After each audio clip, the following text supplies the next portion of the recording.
Yeah, it was in December of 1982, and I was cross-country skiing in Durand Eastman Park with some women who were a local small chapter of Women Outdoors. And one of them said to me, you know, there's a bunch of women that are meeting down over the co-op, in the co-op building on Monroe Avenue. They're talking about interesting things, so what? I think you ought to go check them out. So I went down there on the night that she told me later in the week, and there was the most beautiful woman there talking. It was Sylvia Gassoy, and they were talking about setting up a women's encampment outside the Seneca Army Depot. I really wasn't all that interested at the time. I was doing a lot of, you know, peace stuff already about nuclear disarmament, but the group of women, especially Sylvia, were so interesting that I thought, I'll come back and hear more about this. So I went to several meetings, and then at one meeting they talked about the fact that a woman from Greenham Commons was coming to speak at a church in Rochester, and they were all going to go, so I said, okay, I'll go too, you know. Well, that speech was something. It was about the bases in England and the need for women in America in the United States to support the women in Europe in protesting the deployment of the cruise and Pershing missiles. And after that speech, some of us gathered around the speaker, and we went to a bar in Rochester, a women's bar called Rosie's, and went dancing and talking to the woman from Greenham. And the woman who was hosting this Greenham woman, we said, you know, we all said it was time to go. So she reached to get her coat from where it was hanging near our table. She reached her hand in her pocket and she said, my car keys are gone. My keys are missing. So we said, wow, that's terrible. Maybe you locked them in the car. So we all went out with her to the car. The car was unlocked, and the keys were on the seat, and the women from Greenham's papers were, her valise was missing. And so we looked around, and finally, down a ways down the street, we found everything except her paper, her personal itinerary with all the names and addresses of where she was going to go and all that. And so then I thought, somebody was at that meeting, somebody is following this woman, and if it's that important that our government is sending some spy to follow this woman around and take her, you know, her stuff, this is really making a difference. So that's when I got really seriously interested in the peace encampment and decided to help the Rochester women help the encampment. Yeah. It's a very exciting story. Yeah, it was exciting at the time. I thought, this is scary and this is real. Yeah. So what came after that? Organizing. Yeah, after that, I became really good friends with Marcia Craig. And of course, I already was a good friend of Chris Eberline, because her mother was a good friend of mine. But Chris and Marcia were key people in the Rochester women's support of the encampment. And Chris was much younger than I am, and Marcia was about my age, just a little bit younger. But Chris was part of the younger bunch. but the three of us, I became really close friends with them, and they had major responsibilities at the regional level. I never, at that point, never did go to the regional meetings, but when Marcia and Chris would come back and say, we're supposed to do such and such, I was very supportive of them. And so Marcia came back one time from one of those meetings and said, well, our job is to find the land. And we said, what? She said, yes, that is the Rochester women's assignment, to find the property that this encampment is going to be on. Whoa, all right. So that got started. Marcia was crucial in that, and some other women came in from New York and other places and helped scout out. And they located a property that was for sale. And I wasn't involved in the regional meetings at that point. I simply would drive with Marcia, who didn't have a car, out, you know, and talk on the phone to Chris and all. And then came time to loan some money, you know, to the fund that would help tide over till they had the fundraising really going. So I loaned some money, as did other women, and they took care of acquiring this. I hadn't even met Elaine Espenscheid at that point, but who was the lawyer, one of the lawyers. They may have had another one from Albany. I'm not really sure about all the details. And then we heard that there had opened an office in Geneva, I believe.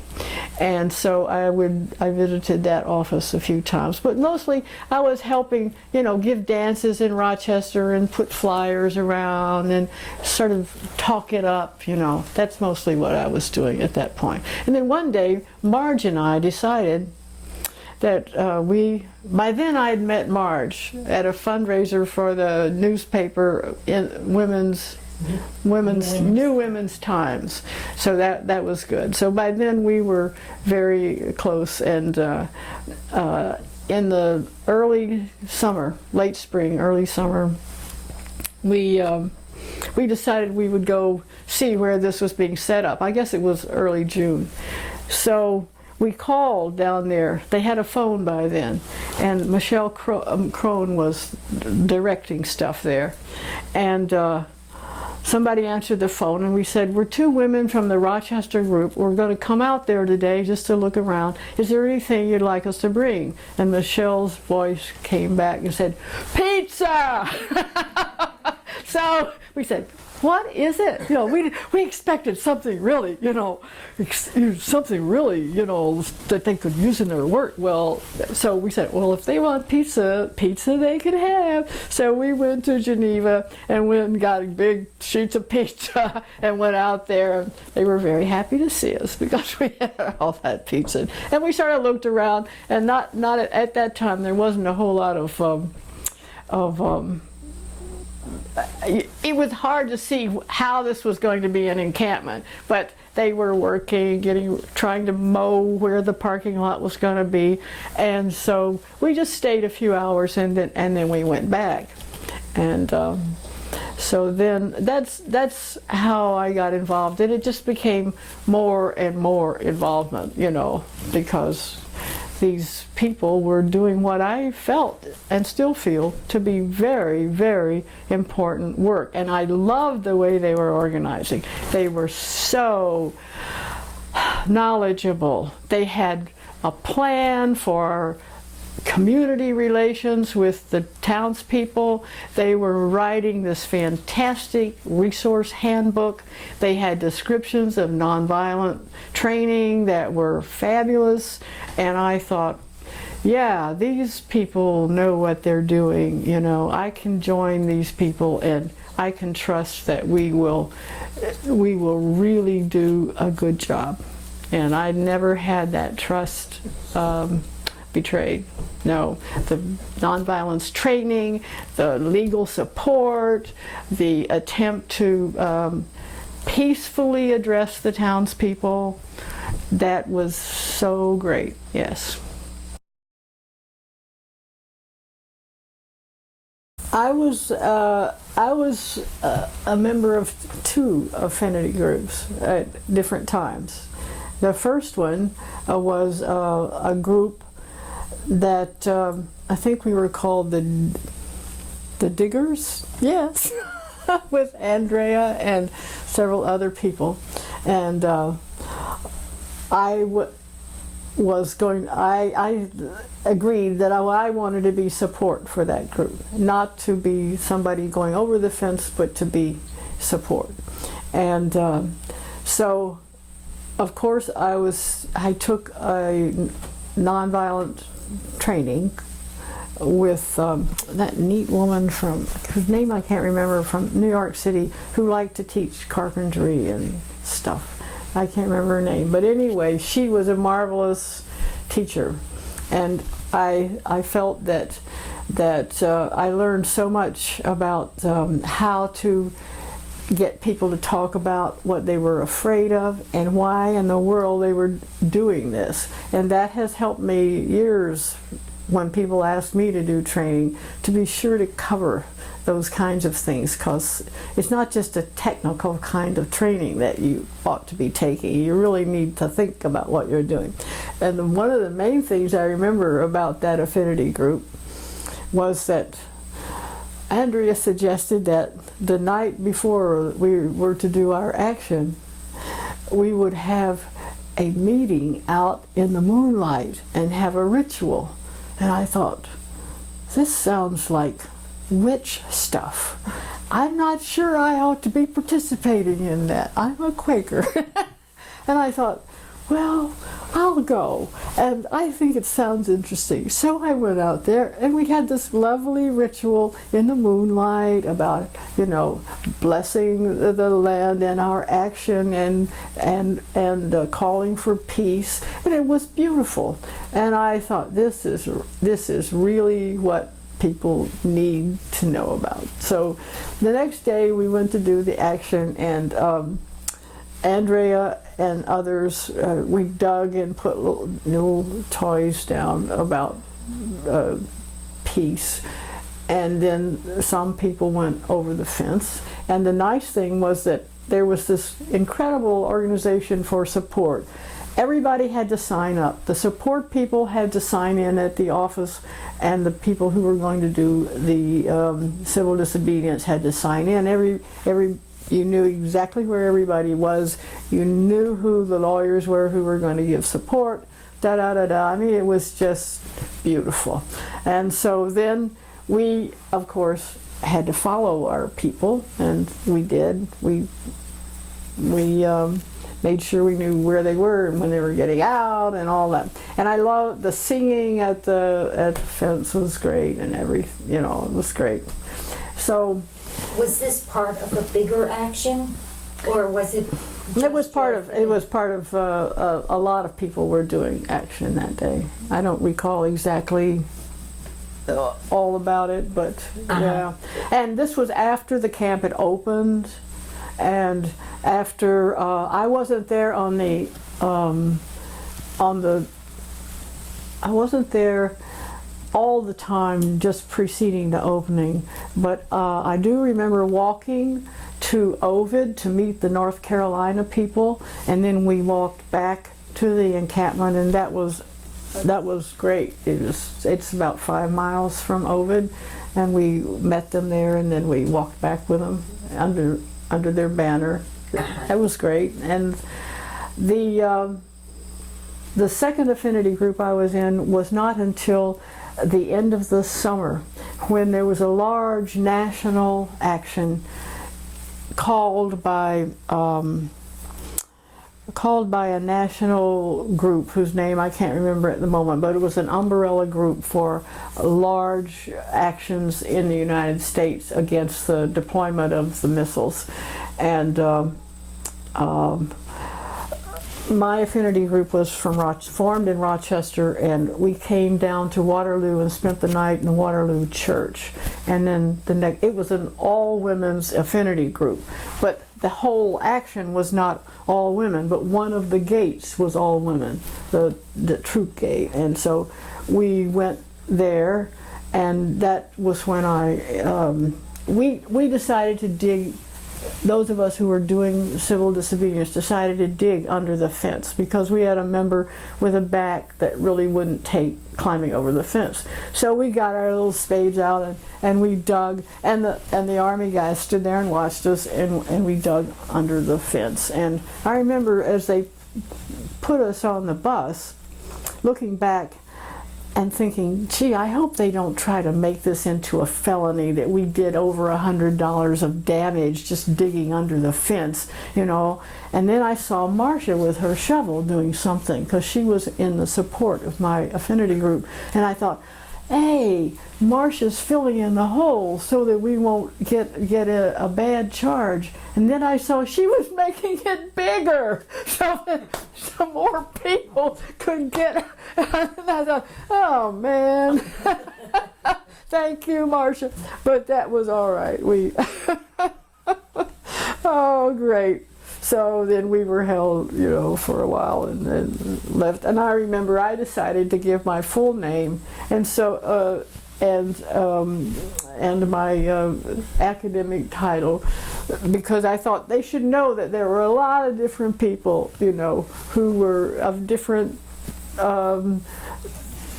teachers and carpenters and all kinds of people from all walks of life who were really doing this, you know. So, and I remember one thing about that summer that I learned was being talked when we were discussing the media. And I remember, I believe it was Karen Beadle that was talking to us. She is such a sharp person. She really has got a lot of experience, and she was so much younger than I am. And I thought, gee, this kid really knows what she's talking about. Anyway, she said, now, you know, we don't have a spokesperson. Anybody can talk to the press. But just remember, when you're talking to the press, don't try to answer every question they ask you. You say what you want to say, what you need to say, and let them keep asking questions, but you say what you want to say. Otherwise, you'll never get your point across because they will take control of the interview. So I remember that, and I remembered that for years, and it really helps to know how to do that. I think that's probably one of the best pieces of information I picked up in activist work at the Peace Camp. I had a question, if we can take you back to prior to the camp opening. Yeah. Did you have a sense, an image of what it would be or how it would be when it opened? I did a bit because I worked a lot with Marcia, and Marcia had charge of some of the logistics. And we had a lot of trouble that first summer with getting the permit to open because of the water situation and because of the sanitation and of washing up situation. And so I was there when not to actually be part of, because I was busy doing something else, when they learned, some women suggested, I don't know whether they were women from Northwoods with Shad or who, but they talked about how to dig these trenches and fill them with rocks and to have a for the sinks to wash up. And I remember that there was a real difficulty about the well at the farm there was not anywhere near sufficient for supplying large numbers of women. And I said, large numbers of women? How many are they expecting here? And so I had to leave to go with my family somewhere, and it hadn't been resolved. And by the time I came back, before the opening of the camp, Marcia had arranged for the Rochester women to raise the money to buy a great big water tank and to contract to have water trucked in. And I have a great picture of Marcia that Marge took of her filling that tank for the first time. And it's a wonderful picture of her. And after Marge died, and I wrote her obituary for the Empty Closet newspaper in Rochester, we used that picture with her obituary. And it's a great picture. She's standing there with the big hose from the truck, and she's, you know, we did it kind of look on her face. And Shad is standing there with her hand on her hip watching them fill the tank. You know, it's a great picture, it really is, yeah. So I remember that was very important. And that's when we discovered, at least many of us did, that the health department of Seneca County was very fair. They didn't give us a hard time, but they didn't give us any slack either. You know, you do it this way and you'll get your permit. You don't do it this way, you don't get your permit. And that was useful for us, yeah. And then I remember also in those early days, a whole bunch of Michigan women came in at some point on their way to Michigan Festival, and did a lot of logistics. They did a lot of building and mowing and stuff, you know. And then I remember that it was hard. There had to be a place where women could meet out when it was raining, when the weather was bad. And I don't know whose idea it was. There were some of these women who were so experienced that I really wasn't in on a lot of those decisions. I was older than some of them, but I was really new to this kind of fantastic energy and outdoor stuff like these. Some of these women who had been to Michigan, who had done all kinds of festival work and all that sort of stuff. But I just marveled at that. But I do remember one of my early days at the encampment. I went out to help on the building this pavilion, which was going to be where we would meet, out of the sun and out of the rain. And I walked up there, and I was standing looking up at some woman up on the roof of that building, and she said, "Hey, hand me that board." I looked around and I was the only person there, and I said, "Me? Yeah, hand me that board." So I said, "Okay." So the only way to get it was to climb the ladder with this board to hand it to her. I thought, all right. So I went up there and handed her that board. That was really wonderful, you know. "Hey, you, hand me that board, woman." It was great, yes. And that was true through a lot of the encampment. People kept saying this over and over again. They were expected to do things, and if they didn't know how, they could learn. So that's what we did. Yes, and it empowered so many women. And then we had to learn how to do security. Even though we might have had nonviolence training, that was a little different than security. And a lot of women told me, and I experienced this too, that it was a good feeling to know that you were out there in the late hours of the night, sitting around, just watching, and if anything went wrong, you had a little walkie-talkie and you could call for somebody to come and help you, and that these women were sleeping safely because we were keeping watch, and that was great. Yeah. So one night I was out there sitting by a little fire in the very back, what was it, Amazon Acres? And that happened to be the night when this guy was streaking through the field, just in his boots. And he just went roaring, you know, just streaking through there.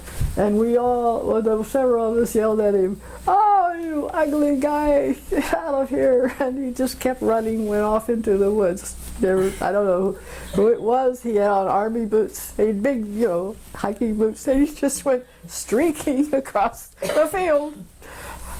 And we said, yeah, what a jerk. I remember that night, yes. That was fun. I also remember, but I wasn't present to see it. I came the next day and somebody told me about it. A bunch of guys invaded the land from the back.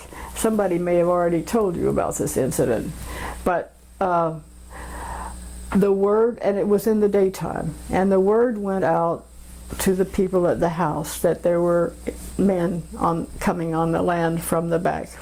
And so they said, okay, we'll take care of it. So a whole bunch of women came out to the back field, and as they approached those men, they took off their shirts.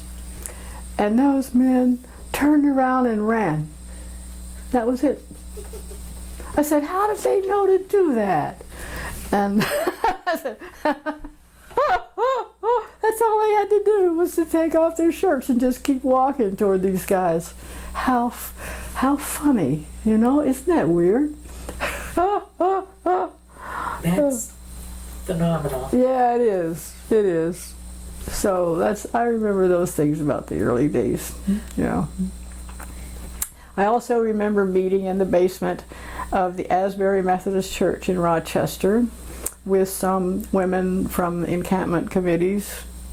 I don't know exactly why they decided to meet in Rochester that particular time, but the idea was to formalize the organization of the work at the encampment. And this was probably, it may have been after the camp had gone from its first summer into '84, and we spread out.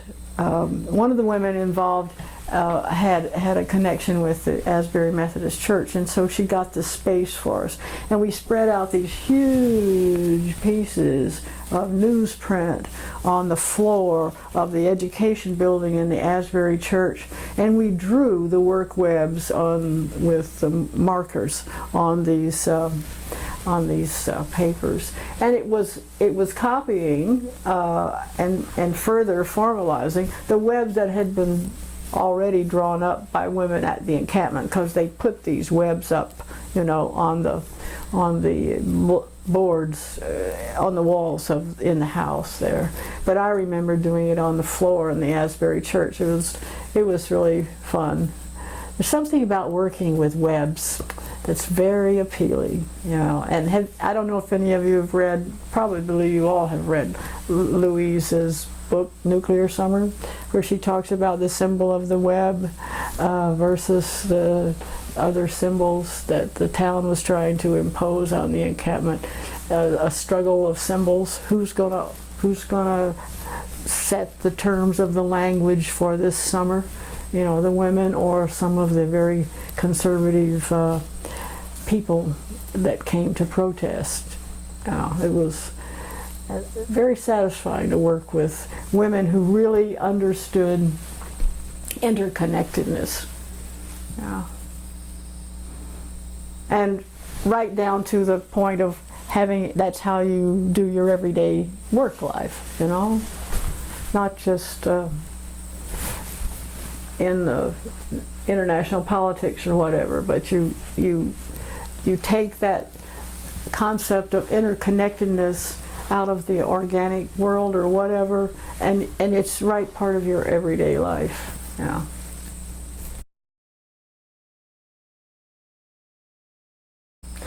Well, in Rochester, we had a group called Rochester Women's Action for Peace, and it was directly related to the support for the encampment at the beginning. And then it began after the first summer, after the summer of '83. It functioned on its own, not directed toward the encampment so much, but directed toward local peace work and national issues, but addressing them locally. And they became, that group became more and more focused on what we did in Rochester. And for instance, the Memorial Day Parade, peace contingent in the Memorial Day Parade in Rochester was a direct result of the work of those women who picked up the attempt by a local church to march as a peace group in the Memorial Day Parade, and they were given a really hard time. So the next year these women in Rochester decided, well, we'll address this. So they did, and women from the encampment came up and helped. And it was such an incredible struggle that finally all of the veterans dropped out of the parade that year, except the Vietnam Veterans for Peace, who stayed in and marched with the women. And every year after that, it's just sort of expected that there will be a peace contingent of some kind in the Memorial Day Parade in Rochester. The next year, the veterans came back, and we tried to reach some kind of a way of working together. We weren't satisfied exactly with the way it went, but they weren't either. So I mean, we both, a person who was really extremely active in that whole thing was Trudy Barron from Rochester, who was in my affinity group when we dug a hole under the fence. In fact, I think it was because of Trudy that we dug a hole rather than climbed over. And so I remember she said that she was negotiating with the veterans of foreign wars who had control of the Memorial Day Parade in Rochester, and they kept calling her, all the women, most of whom were, all of them probably, had been at the peace camp, calling them girls, and so Trudy just stopped the conversation and said, we don't like to be called girls. And they said, well then, what'll we call you? And she said, you can, for instance, for me, you can try Dr. Barron. So, oh, all right. So anyway, they did turn their attention that way. And then there was a regional meeting in Albany, and I was asked to go as a representative from Rochester. And I had my feelings, all right, I'll go. Now, what does the group want me to say? Do we want to continue on with this peace encampment after 1983, or do we want to close it and make a decision about what to do? Well, they said, well, you go and tell them we want to keep it open. And I thought, I don't think their heart is in this, but this is what they're telling me I should say. So I went, and that's what I said that the Rochester women wanted, but now I think I regret that I didn't press them further on that, such as to saying, well, what will you do, and what will you do, because they faded after that. And I felt like I'd gotten left with having spoken up in Albany to keep the peace camp going, and where are you guys, behind me. They really weren't. They supported a bit more in '84, but they really were busy at home, and I understand that.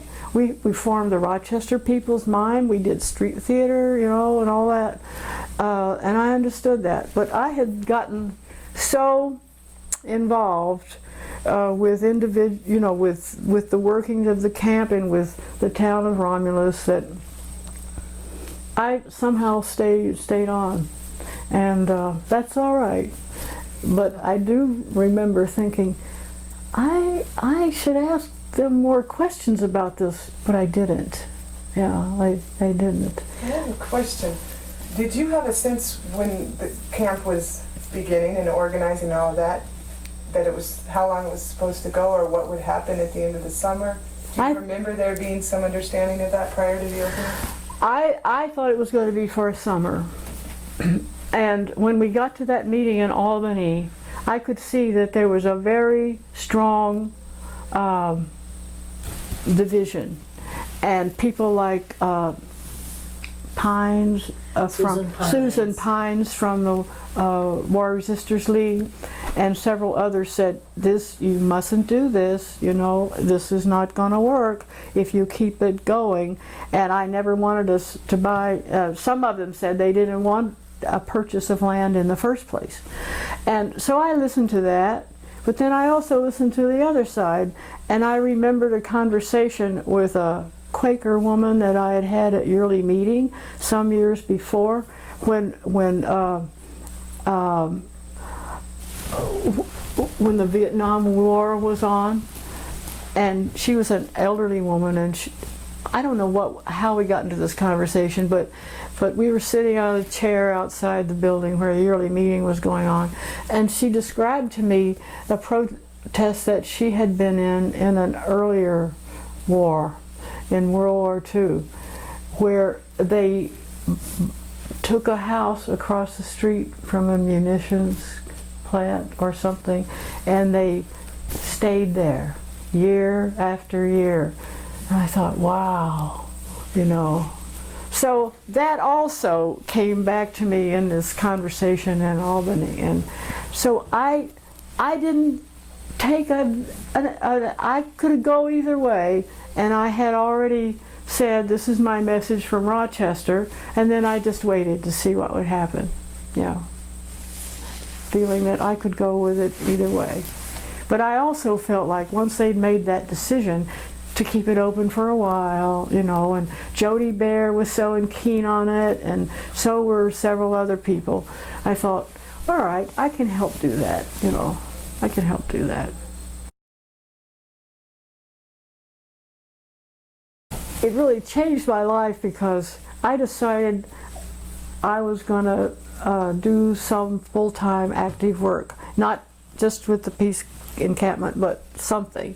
So I applied for a position with NYPIRG out in, I think it was in Ohio, and I applied with the Syracuse Peace Council, and I was hired to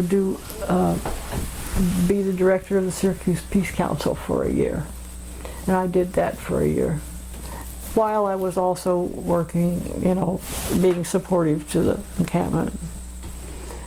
So that was in 84?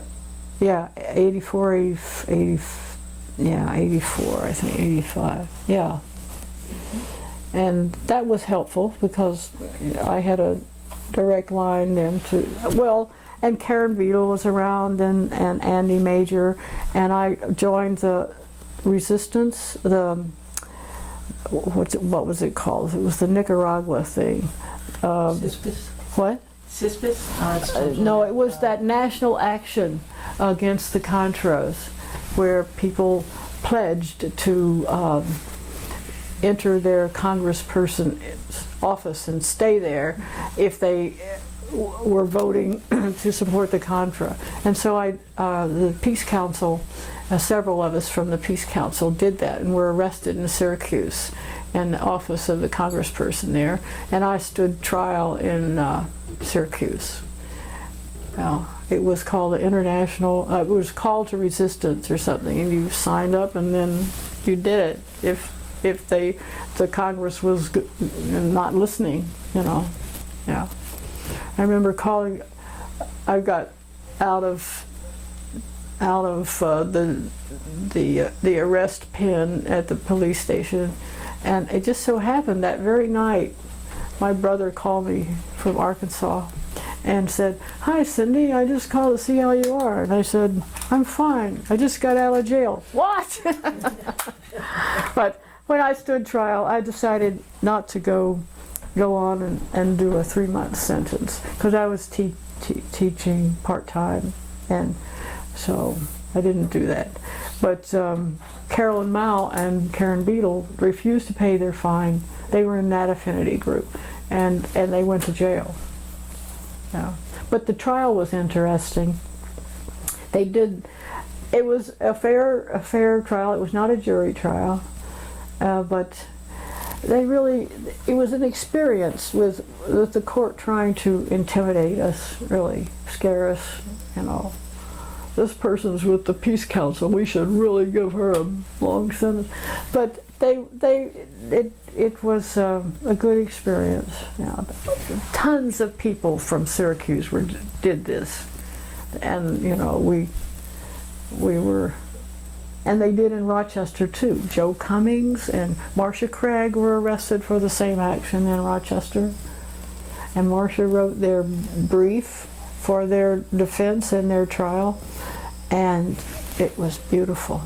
It was a beautiful brief. Yeah.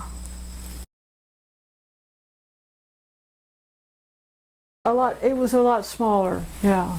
It was not hugely small. Well, yeah, it was a lot smaller, but I wasn't surprised, but a lot of people were very surprised. I thought, in fact, I was surprised that it was as large as it was, because that excitement, that push, you know, we've got to do something, you know, about specifically the missiles, was over, and the missiles were deployed. And now comes a long-term opposition to nuclear weapons again, you know, just keep plugging away. And I thought, you know, people aren't going to come back. A lot of people won't. But some will, and some did, yeah.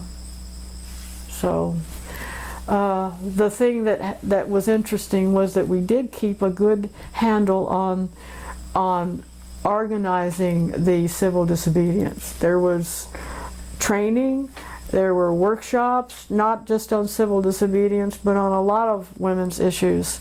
And there was legal support, and that's when Jane was there that summer, wasn't she? Jane Sluthman, yeah. She and Ann Willard were there. And it was well organized. The food was, again, well organized, and it is just smaller, yeah. And I think the townspeople were a bit shook that people were still there. And then the next year they were still a bit shaken, I think, but it began to be sort of like, well, this is what they're doing. And everything began to change a bit after '84 in the kind of permanence feeling of the place. Yeah, we're here, we're in your face, and we're trying to help people keep the awareness raised in this area of the country about what's going on at the depot and about the dangerous weapons there. Yeah. Once I was no longer a director of the Peace Council, I moved back to Rochester, and I left because I couldn't support myself on that salary, and I had separated from my husband and I was getting a divorce, and I was really beginning to think, I have to think about what I'm going to do financially. So I moved back to Rochester to see if I can get myself back into teaching again. And my role with the Peace Camp was, I was in and out. I didn't go there and live. No, I was in and out. And I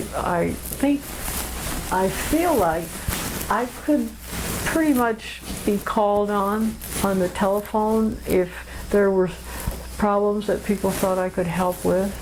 And I did go out from time to visit and to be part of protests, because there were certain protests that took place every year, like Mother's Day and others. Certain anniversary type protests, yeah. And I remember there was a hearing, a traveling hearing by state legislators at one point, and I can't remember what year it was, but it had to do with